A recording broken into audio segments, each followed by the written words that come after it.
Hello students, once again here we are talking about the unit number 9 psychology and sports. इसके 3 topic हम first part इसका complete कर चुके हैं. Second part हम आज बात करेंगे इसकी. सेकंड पार्ट के अंदर बात करते हैं कि development characteristics at different stages of development, कि हमारी जो बॉडी की ग्रोथ होती है फ्रॉम बोर्न बेबी टू लेके और डेड बॉडी तक, जो हमारी ग्रोथ होती है किस किस लेवल में किस किस तरह से होती है, उन चीज़ों के बारे में आज बात करेंगे. सो फर्स्ट ऑफ ऑल हमारा आता है इन्फेंसी. इन्फेंसी के अंदर आपका आता है बोर्न बेबी. लिसन केयरफुली, पूरा ध्यान से सुनना, एक बार में आपको समझ में आ जाएगा. ये सारी चीज़ें आपके साथ नेचुरल होती है, आपके फैमिली में हो रही होती है, ये सारी चीज़ें आपको देखने में भी समझ आ जाएगा. तो आप इसको ध्यान से सुनिएगा. प्लस मैं एक्सप्लेनेशन दूँगा इसका कि the stage from birth to the end of 2 year. Infancy जो स्टेज होती है वो होती है हमारी स्टार्टिंग से लेके और 2 ईयर्स की एज तक की. At this stage, the grasping power of an infant's brain becomes very fast. Grasping power, किसी चीज़ को पकड़ने की पावर. हम कभी भी आप उसको एक उंगली दीजिए बच्चे को, वो आपकी उंगली को ऐसे पकड़ लेता है और काफ़ी ग्रास्पिंग पावर उसकी काफ़ी अच्छी होती है और जल्दी से छोड़ता नहीं है. तो उसकी ग्रास्पिंग, किसी भी चीज़ को आप उसको देखे देखिए उसको जस्ट से पकड़ लेगा, तो उसकी ग्रास्पिंग पावर जो है वो बहुत फास्ट स्पीड के साथ बहुत इंक्रीज हो जाती है. His and her power of memory also increases. धीरे धीरे उसकी मेमोरी पावर भी है वो भी इंक्रीज होने लग जाती है. वो समझने लग जाता है, फेसेस पढ़ने लग जाता है कि ये जो कौन उसकी मदर, कौन फादर, कौन ब्रदर, ये चीज़ें वो समझने लग जाता है. रेगुलर आप उसके साथ रहते हो तो वो आपके साथ नॉर्मल बिहेव करेगा. अगर आप उसके लिए अननोन पर्सन हो तो जब आप उसको गोद में लेते हो तो वो रोने लग जाता है, क्रॉलिंग करने लग जाता है. रीज़न क्योंकि वो आपको नहीं जानता. उसकी मेमोरी जो है इंक्रीज होने लग जाती है, वो जानने लग जाता है फैमिली मेम्बर्स को. Then his her thinking ability also increases. सोचने की भी क्षमता उसकी बढ़ जाती है. Then he and she understand the language clearly and speaks accordingly. समझ जाते हैं और धीरे धीरे उनके अकॉर्डिंग बोलना सीख जाते हैं. उनकी लैंग्वेज को सीख जाते हैं प्लस धीरे धीरे उनके लैंग्वेज को बोलना सीख जाते हैं. Then his capability to know new words increases. और धीरे धीरे नए नए वर्ड जो है उनके अंदर इंक्रीज होने लग जाते हैं.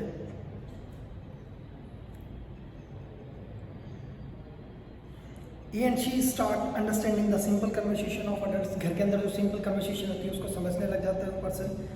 At this stage, the curiosity drive the child also increases. They try to ask various questions at earliest, satisfied by the answer of elder person. बहुत सारे क्वेश्चंस उनके माइंड में सारा दिन चलते रहते हैं और बहुत ज़्यादा क्वेश्चंस पूछते हैं वो छोटी छोटी चीज़ों को लेके. तो ये होती है हमारी इन्फेंसी. इन्फेंसी के अंदर ये चीज़ें हमारी ग्रोथ होती है. They start using their physical organ, internal organ and sensor organs in the balanced way. Social sentiments and emotion related to self-love becoming strong in them. They do want to, they like and leave aside that they don't like. अगर कोई उन्हें पसंद नहीं कर, कोई बहुत ज़्यादा पसंद करता है तो वो उनके साथ रहना पसंद करते हैं. अगर कोई नहीं करता तो उनके साथ रहना ज़्यादा पसंद नहीं करते. ये बच्चे अपने इंटरनल ऑर्गन्स को एक बैलेंस के अंदर एक स्टेबल करना सीख जाते हैं. बॉडी को, पोस्चर को बैलेंस करना सीख जाते हैं. इसके बाद हमारा सेकंड पॉइंट आपका जो होता है childhood. This stage beings from the 3rd year two ends of the 12th year. 3rd year से स्टार्ट लेके आपकी बोर्न बेबी के बाद तो आपका जो 3rd ईयर होता है जब स्टार्ट होता है वहाँ से लेके और आपका 12 ईयर जब तक एंड होते हैं तब तक का जो टाइम होता है वो होता है चाइल्डहुड.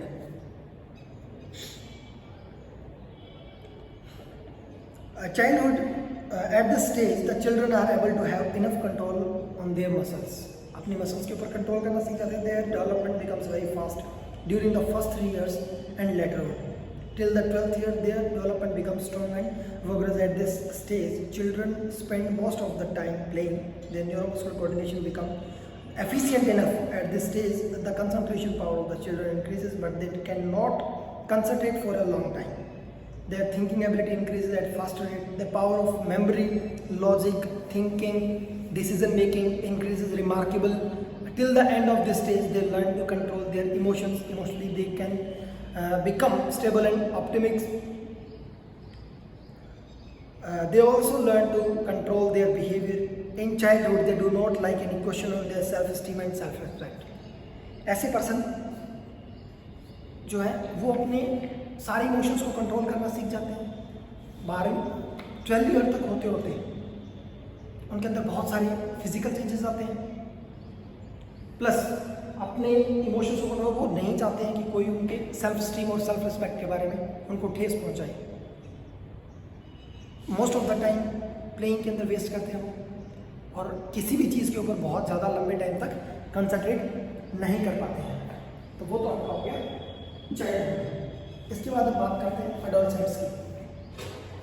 एडोलसेंस के अंदर इन्होंने अलग अलग टर्म्स के अंदर इसको डायमेंशन करके और आपको समझाने की कोशिश की है। Physical characteristics, mental characteristics, emotional characteristics, social characteristics और motor characteristics. So first of all ये कब होता है कि beginning from 13 year and remains till 19 years. Adolescence 13 to 19 years की जब एज होती है हमारी, उसके अंदर फिर सबसे पहले जो फिजिकल कैरेक्टरिस्टिक्स क्या आता है उसके बारे में पढ़ेंगे कि at this stage the grow becomes very fast. इस एज के अंदर हमारी ग्रोथ जो है बहुत फास्ट रेट से होती है। In adolescence period many physical changes take place. बहुत सारे ऐसे फिजिकल चेंजेस इस एज के अंदर आके हमारे वो जगह ले लेते हैं। लाइक बॉयज़ के अंदर मस्टेचेस आते हैं, बियर्ड आ जाती है, फीमेल्स की आवाज़ बहुत पतली हो जाती है, स्वीट हो जाती है, सॉफ्ट हो जाती है। And many physical changes take place in girls and boys from the very beginning of the stage. During this period 13, 20, 14 years very changes can be seen specially in girls. आपको उससे पहले की एज के अंदर एक बॉय और एक girl साथ में होते तो आपको समझ नहीं आता वो बॉय एंड वो गर्ल, लेकिन 13 to 14 के बाद लगभग आपको समझ में आने लग जाता है she is a girl and he is a boy. ये सारी चीज़ें आपको समझ में आने लग जाता है, स्पेशली मतलब सीन होने लग जाता है ये सारी चीज़ें। Generally the height, weight, bone, muscle power and other physical organs of boys and girls being to mature as adolescents do not have complete knowledge about such physical changes, they become restless, impatient, worried and upset naturally. इस as में बहुत ज़्यादा स्थिरता रहती है, थोड़ा सा active रहते हैं, लेकिन ग्रो टू मैच्योरिटी चले जाते हैं, मैच्योरिटी पूरी हो जाती है उनकी। उसके बाद हम बात करेंगे सेकेंड पॉइंट की जो आपका आता है मेंटल कैरेक्टरिस्टिक्स। मेंटली वो चीज़ें क्या क्या चीज़ें डेवलप होती है। Physical growth and mental growth go hand in hand but is not applicable for the all the adolescents. ये सभी अपने आप में सभी एडोलसेंट्स के लिए अपने हाथ में नहीं होती है। It has been seen in case of some adolescents they have lagged behind in mental growth in their earlier stages through the achieve physical maturity their much earlier. कई बच्चे होते हैं जो बहुत कम एज के अंदर मेंटली ग्रोथ बहुत ज़्यादा हो जाती है उनकी, बहुत ज़्यादा अच्छे से समझदार हो जाते हैं, बहुत ज़्यादा सिंसियर हो जाते हैं। कुछ बच्चे होते हैं जो 19-20 ईयर्स तक भी वो चाइल्डहुड वाली हरकतें करते हैं। तो उसके अंदर क्या होता है mental characteristics is also developed in adolescence stage. इसके बाद हमारा थर्ड आपका आता है emotional characteristics, emotions. The life of an adolescent is full of emotions. Adolescents की लाइफ के अंदर बहुत ज़्यादा इमोशंस होते हैं। Under the influence of such emotions he and she perform such uphill task which seem to use impossible in the beginning. The adolescent lives an instantly emotional.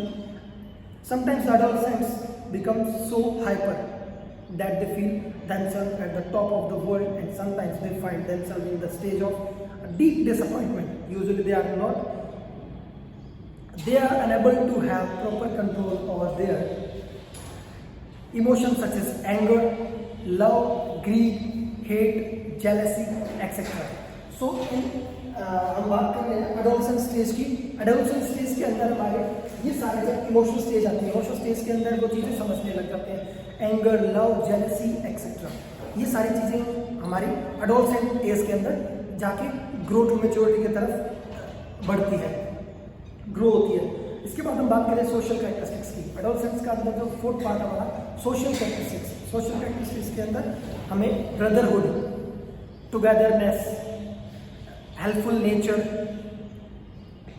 ये सारी चीज़ें हमारी सोशल कैरेक्टरिस्टिक्स के अंदर आती हैं कि हम किस पर्सन का हमें साथ देना चाहिए, किसका नहीं लेना चाहिए। आफ्टर दैट हम बात करेंगे usually the adolescents adopt a way which is selected by the but the society creates various obstacles in their way. Person की बहुत सारी सोसाइटी के अंदर, उसकी मैच्योरिटी के अंदर, ग्रोथ के अंदर ऑब्स्टेकल्स क्रिएट होते हैं, ऑब्स्टेकल्स आते हैं जिनके कारण वो अपनी बहुत ज़्यादा स्ट्रेस और टेंशन में रहता है पर्सन। इसके बाद है in such condition the adolescents revolt against the traditions customs of society during the stage friends are very important to them. और इस एज के अंदर फ्रेंड्स जो है वो बहुत ज़्यादा इंपॉर्टेंट हो जाते हैं। इस एज के अंदर जब हम बाहर कहीं घूमने के लिए निकलते हैं, हमारा जो फ्रेंड सर्किल होता है उसके अंदर जब हम निकल लेते हैं, तब लोग सोसाइटी के अंदर चारों तरफ इस तरह की बातें होने लग जाती हैं कि the participating in such activities they develop socially acceptable qualities, they have interest to participate in recreational activities. इस जो हमारी सोशल कैरेक्टरिस्टिक्स वाली स्टेज है उसके अंदर हमारी कौन कौन से इंटरेस्ट होते हैं, like picnic, dancing, music, trekking, hiking, mountaineering, sports and etcetera. So after that हम बात करते हैं हमारे फिफ्थ कैरेक्टरिस्टिक्स की। जो फिफ्थ जो हमारा कैरेक्टरिस्टिक है वो हमारा होता है मोटर कैरेक्टरिस्टिक। मोटर कैरेक्टरिस्टिक का मतलब होता है कि हम जिस तरह से किसी भी एक्टिविटी के अंदर पार्टिसिपेट कर रहे हैं तो जो हमारे जो ऑर्गन की ग्रोथ होती है दैट्स लाइक मोटर कैरेक्टरिस्टिक्स। इसके अंदर हम बात करें motor coordination tends to improve during the stage. हमारी जो कोऑर्डिनेटिव एबिलिटीज होती है वो बहुत ज़्यादा बूस्ट हो जाती है, इंक्रीज हो जाती है। हम पार्टिसिपेट किसी टीम इवेंट के लिए जब हम किसी के अंदर पार्टिसिपेट करते हैं तब जो हमारी मोटर कैपेबिलिटी है, मोटर कैपेसिटी जो है वो इंक्रीज हो जाती है। इसके बाद हम बात करते हैं, नया हमारा टॉपिक आता है कि adolescents problems and there management. Adolescents के अंदर हमारी लाइफ के अंदर कौन कौन सी प्रॉब्लम्स होती है और हम उनको किस तरह से मैनेज कर सकते हैं। तो फर्स्ट ऑफ ऑल हमारी जो फर्स्ट प्रॉब्लम आती है इसके अंदर वो हमारी आती है physical problem. First of all physical problem. Physical problem के अंदर हमारा जो आता है कि ड्यूरिंग एडोलसेंस मेनी बॉडीली और physical changes like place development of sex glands take place as a result which adolescent face are which as a result of these changes adolescents feel restless and worried. During adolescence many bodily और physical changes take place. adolescent के अंदर हमारी body के अंदर बहुत सारे physical changes होते हैं। Development of sex gland take place, हमारे सेक्स ग्लैंड जो है वो बूस्ट हो जाते हैं जिसके कारण हमें बहुत ज़्यादा डिस्ट्रैक्ट रहते हैं अपोजिट जेंडर के साथ, जो हमारी सबसे बड़ी प्रॉब्लम होती है एडोलसेंट्स के अंदर। इसके बाद हम बात करें मेंटल प्रॉब्लम्स। मेंटल प्रॉब्लम्स के अंदर आता है during this stage stress tension strife are common. क्योंकि जैसे जैसे हमारी एज बढ़ती जाती है, हम ग्रो टू मेच्योरिटी की तरफ जाते हैं, तब हमारी जो स्टडी मटेरियल जो सिस्टम होता है या अदर जो थिंग्स होते हैं वो सारी चीज़ें हमारी हम मैनेज नहीं कर पाते हैं। हमें लगता है कि हमारे पास टाइम बहुत ज़्यादा कम होता है और हमारे पास वर्कलोड जो है वो बहुत ज़्यादा होता है, जिसके कारण हम प्रॉपर उसके अंदर अच्छे तरीके से पार्टिसिपेट नहीं कर पाते हैं और जिसके कारण हम बहुत ज़्यादा स्ट्रेस और टेंशन के अंदर, एंग्जाइटी के अंदर रहते हैं। उसके बाद हम बात करें problem of aggressive behaviour. Adolescence के अंदर हमारा बिहेवियर जो है बहुत ज़्यादा अग्रेसिव रहता है क्योंकि हमारा ब्लड का टेम्परेचर इंक्रीज रहता है, यंग ब्लड होता है, जिसके कारण हमारा बिहेवियर अग्रेसिव रहता है। ये सारी प्रॉब्लम्स हैं एडोलसेंस की। अब इनको किस तरह से मैनेज करना है वो हम आगे पढ़ेंगे। नेक्स्ट आपका इसके अंदर आता है problems related to sex. Problem related to sex. During adolescent children, many problems which are related to sex. Emotion, sometimes they become so eager that they do not hesitate to leave their family. Sex then is the fundamental fact of adolescence, is if not all life, like the overflow of great river, it irrigates and fertilizes great tracts of life territory.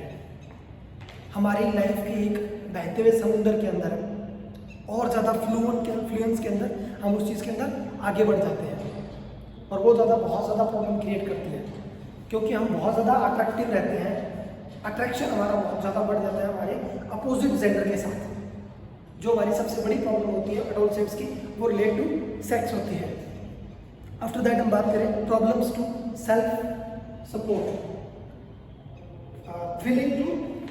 Feeling of importance, कि हमें कितनी importance मिलती है। Adolescents begin to think themselves is important, कि I am best in all of these, ये चीज़ें वो बहुत ज़्यादा इंपॉर्टेंस रखती है उसके लिए। खुद की सेल्फ रिस्पेक्ट, खुद को अपने आप को ज़्यादा अच्छा समझना दूसरों से।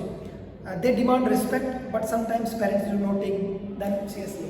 हमेशा उनकी डिमांड रहती है कि हमें रिस्पेक्ट मिले, but many times family not support these types of things, और फैमिली के अंदर पेरेंट्स कई बार इस चीज़ों को सपोर्ट नहीं करते हैं। Then they fail to understand the feeling of adult, तो वो अपनी फीलिंग्स के अंदर फेल हो जाता है इस तरह के। उसके बाद हमारा नेक्स्ट आता है सोशल प्रॉब्लम्स, लास्ट में। सोशल प्रॉब्लम्स के अंदर क्या है, it have been observe that adolescents want to adopt their own ways, but society creates many hindrances and obstacles in their paths. They revolt against the social customs and traditions. Friends are important of this group. कुल मिला के हमारे लिए friends always majority रखते हैं। जिस तरह का हमारा फ्रेंड सर्किल होता है, उस फ्रेंड सर्किल के बारे में हमारी फैमिली के साथ हमारे सोशल वाले, हमारे नेबरर्स बातें करते हैं, उनको भला बुरा बताते हैं। लेकिन इस एडोलसेंट एज के अंदर जो एक फ्रेंड का सर्किल होना, ये बहुत ज़्यादा ज़रूरी हो जाता है। उनके बिना वो ज़्यादा टाइम, उनके साथ ही ज़्यादा टाइम स्पेंड करना अच्छा लगता है इस एज के अंदर। बहुत ज़्यादा टाइम खेलने में ज़्यादा स्पेंड करना अच्छा लगता है इस टाइम। तो ये सोशल प्रॉब्लम्स हैं जो नेबरर्स और साथ सोसाइटी वाले बहुत सारे ऑब्स्टेकल्स लेके आते हैं उसकी सिंपल एक पैथ के अंदर। उसके बाद हम बात करते हैं कि how to manage the problems of adolescents, किस तरह से उनको मैनेज कर सकते हैं, उसके बारे में हम बात करेंगे। सो फर्स्ट ऑफ ऑल हमारा आता है एजुकेशन फॉर मोटर डेवलपमेंट। सबसे पहले education. Adolescents should be provided education for his and her motor development. He and she should be encouraged to play various games and sports. Through these games and sports, his and motor development will take place properly. इस as के अंदर हमें many types of games and sports के अंदर participate करना चाहिए, activities के अंदर पार्टिसिपेट करना चाहिए, जिसके थ्रू हमारी मोटर एबिलिटी जो है वो एफिशिएंट हो जाती है, अच्छी हो जाती है। तो हमारी जो ग्रोथ है वो आपको दिखने लग जाएगी। उसके बाद हम बात करते हैं सेक्स एजुकेशन की। We are living in a society, general सी बात है, हम सभी सोसाइटी के अंदर रहते हैं। Then where sex education is not provided properly, क्योंकि हर कोई पर्सन इस तरह की बातों को हर किसी के सामने खोल के नहीं कर सकता रिलेट टू सेक्स एजुकेशन। ना हम अपने पेरेंट्स से सेक्स एजुकेशन के बारे में बात कर सकते हैं, ना हम सोसाइटी से हम किसी से बात कर सकते हैं, ना हम हमारे बड़े भाई से या बहन से या किसी से हम इससे रिलेटेड बात कर सकते हैं। तो sex education is most important component of the management of adolescent age, adolescent stage. तो sex education is most important. Then how it should be imparted to school and colleges. और जनरली इस तरह के नॉलेजेस जो है एक combined class के अंदर भी टीचर नहीं दे सकता, क्योंकि उसको भी प्रॉब्लम क्रिएट होती है जब सामने से रिस्पॉन्स कुछ पॉजिटिवली नहीं आते हैं।